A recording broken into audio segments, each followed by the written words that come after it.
Bismillahirrahmanirrahim. Assalamualaikum warahmatullahi wabarakatuh. Perkenalkan, nama saya Siti Rahmatia dengan NIM 2142370, kelas Ekonomi Pembangunan Islam A. Oke, pada kesempatan ini saya akan menjelaskan materi tentang mitigasi dampak COVID-19 yang mana merupakan jaring pengaman sosial dari perspektif Islam. Lanjut ke pendahuluan. Pandemi COVID-19 ini muncul tidak hanya berdampak kepada bidang kesehatan dan juga medis saja, tetapi juga di bidang lain seperti ekonomi, pendidikan, sosial budaya, agama, dan lain-lain, yang mana menyebabkan pertumbuhan ekonomi Indonesia pada triwulan 1 di tahun 2021 mencapai pertumbuhan negatif sebesar 0,71%. Nah, menanggapi wabah pandemi ini, pemerintah Indonesia telah menerapkan beberapa strategi jaring pengaman sosial atau biasa disebut dengan SSN untuk mengatasi permasalahan yang terdampak oleh COVID-19. Nah, selanjutnya untuk tinjauan pustaka.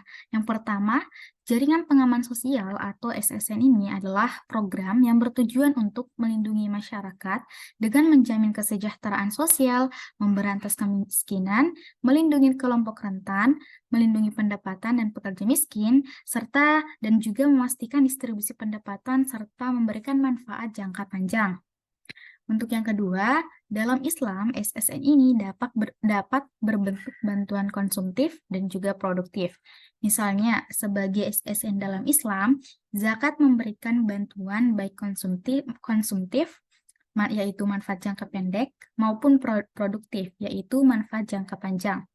Dari perspektif Islam, pembentukan program SSN dapat menerapkan konsep makosid syariah sebagai indikator keberhasilan. Tinjauan pustaka yang ketiga. Makosid syariah atau tujuan Islami adalah instrumen yang digunakan untuk memvalidasi kesesuaian program reformasi Islam dengan prinsip-prinsip Islam. Nah, di sini ada dua konsep dalam makosid syariah. Yang pertama adalah konsep makosid syariah menurut Imam Ghazali, dan yang kedua adalah konsep menurut Imam Asyatibi. Yang pertama yaitu menurut Imam Ghazali. Makosid syariah itu terdiri dari 5 unsur yang harus diselesaikan untuk mencapai kemakmuran, yakni iman, jiwa, akal, keturunan, dan juga harta. Sedangkan menurut Imam Syatibi, makosid syariah itu dibagi menjadi 3 bagian, yaitu daruriyah, hajiyat, dan juga tahsiniyah. Nah, untuk metode penelitian. Metode penelitian sendiri ini, dalam penelitian ini, untuk menganalisis data digunakan pendekatan kualitatif yang mana menggunakan teknik analitik network process atau biasa disingkat dengan ANP. Wawancara mendalam ini yaitu focus group discussion atau FGD sebagai data primer dan literatur review sebagai data sekunder. Nah, dalam penelitian ini, para informan dibagi menjadi 4 kelompok, yaitu kelompok akademisi yang berisi para pakar Indonesia di bidang tujuan Islam dan juga makroekonomi. Selanjutnya adalah regulator berisikan DPR dan Kementerian Sosial, kemudian praktisi berisikan para informan yang bertanggung jawab langsung dalam pelaksanaan program jaminan sosial, dan yang terakhir ada asosiasi yang berisikan informan terkait dengan organisasi yang melaksanakan program SSN. Selanjutnya ada hasil dan juga pembahasan. Nah,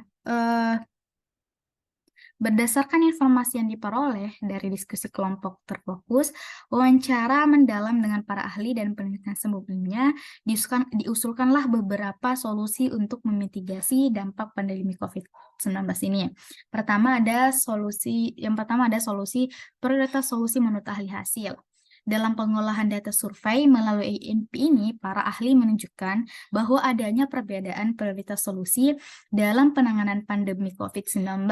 Meskipun masing-masing kelompok ahli ini memiliki sudut pandang yang berbeda, namun solusi yang dikembangkan sesuai dengan tujuan Islam yang mengharuskan semua aspek dipertimbangkan. Nah, ada pun solusi yang kedua yaitu prioritas solusi menurut semua.